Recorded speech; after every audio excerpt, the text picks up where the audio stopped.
एक बुजुर्ग औरत मर गई। यमराज लेने आए। औरत ने यमराज से पूछा, आप मुझे स्वर्ग ले जाएंगे या नर्क? यमराज बोले, दोनों में से कहीं नहीं।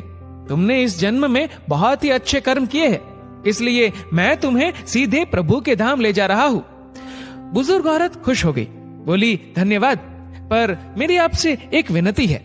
मैंने यहाँ धरती पर सबसे स्वर्ग नर्क के बारे में बहुत सुना है। मैं एक बार इन दोनों जगहों को देखना चाहती हूँ। यमराज बोले, तुम्हारे कर्म अच्छे हैं, इसलिए मैं तुम्हारी ये इच्छा पूरी करता हूँ। चलो हम स्वर्ग और नर्क के रास्ते से होते हुए प्रभु के धाम चलेंगे। दोनों चल पड़े। सबसे पहले नर्क आया। नर्क में बुजुर्ग औरत ने जोर जोर से लोगों की रोने की आवाज सुनी। वहां नर्क में सभी लोग दुबले पतले और बीमार दिखाई दे रहे थे। औरत ने एक आदमी से पूछा, यहाँ आप सब लोगों की ऐसी हालत क्यों है? आदमी बोला, तो और कैसी हालत होगी? मरने के बाद जब से यहाँ आए हैं, हमने एक दिन भी खाना नहीं खाया। भूख से हमारी आत्माएं तड़प रही है। बुजुर्ग औरत की नजर एक विशाल पतीले पर पड़ी, जो कि लोगों के कद से करीब 100 फीट ऊंचा होगा। उस पतीले के ऊपर एक विशाल चम्मच लटका हुआ था। पतीले में से बहुत ही शानदार खुशबू आ रही थी। बुजुर्ग औरत ने उस आदमी से पूछा, इस पतीले में क्या है? आदमी मायूस होकर बोला, ये पतीला बहुत ही स्वादिष्ट खीर से हर समय भरा रहता है। बुजुर्ग औरत ने हैरानी से पूछा, इसमें खीर है तो आप लोग पेट भर के ये खीर खाते क्यों नहीं? भूख से क्यों तड़प रहे हैं? आदमी रो रो कर बोलने लगा, कैसे खाए? ये पतीला 100 फीट ऊंचा है। हम में से कोई भी उस पतीले तक नहीं पहुंच पाता।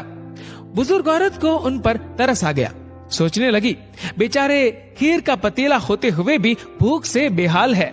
शायद ईश्वर ने इन्हें यही दंड दिया होगा। अब यमराज बुजुर्ग औरत से बोले, चलो हमें देर हो रही है। दोनों चल पड़े। कुछ दूर चलने पर स्वर्ग आया। वहां पर बुजुर्ग औरत को सबकी हंसने व खिलखिलाने की आवाजें सुनाई दी। सब लोग बहुत खुश दिखाई दे रहे थे। उनको खुश देखकर बुजुर्ग औरत भी बहुत खुश हो गई। पर वहां स्वर्ग में भी बुजुर्ग औरत की नजर वैसे ही 100 फीट ऊंचे पतीले पर पड़ी जैसा नर्क में था। उसके ऊपर भी वैसा ही चम्मच लटका हुआ था। बुजुर्ग औरत ने वहां लोगों से पूछा, इस पतीले में क्या है? स्वर्ग के लोग बोले कि इसमें बहुत टेस्टी खीर है। बुजुर्ग औरत हैरान हो गई। उनसे बोली, पर यह पतीला तो 100 फीट ऊंचा है। आप लोग तो इस तक पहुंच ही नहीं पाते होंगे। उस हिसाब से तो आप लोगों को खाना मिलता ही नहीं होगा। आप लोग भूख से बेहाल होंगे। पर मुझे तो आप सभी इतने खुश लग रहे हो, ऐसे कैसे? उनमें से एक व्यक्ति बोला, हम सब लोग तो इस पतीले में से पेट भर के खीर खाते हैं। औरत बोली, पर कैसे? पतीला तो बहुत ऊंचा है। व्यक्ति फिर बोला, तो क्या हो गया? पतीला ऊंचा है तो यहाँ पर कितने सारे पेड़ हैं। हमने इन पेड़ों की लकड़ी ली, उसको काटा और एक विशाल सीढ़ी का निर्माण किया। उस लकड़ी की सीढ़ी के सहारे हम पतीले तक पहुँचते हैं और सब मिलकर खीर का आनंद लेते हैं। बुजुर्ग औरत यमराज की तरफ देखने लगी। यमराज मुस्कुराए और बोले, ईश्वर ने स्वर्ग और नर्क मनुष्यों के हाथ में ही सौंप रखा है। चाहे तो अपने लिए नर्क बना ले, चाहे तो अपने लिए स्वर्ग। ईश्वर ने सबको एक समान हालातों में डाला है। उसके लिए उसके सभी बच्चे एक समान है। वो किसी से भेदभाव नहीं करता। वहाँ नर्क में भी पेड़ पौधे सब थे, पर वो लोग खुद ही आलसी है। उन्हें खीर हाथ में चाहिए।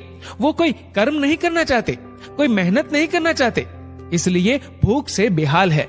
क्योंकि यही तो ईश्वर की बनाई इस दुनिया का नियम है। जो कर्म करेगा, मेहनत करेगा, उसी को मीठा फल खाने को मिलेगा।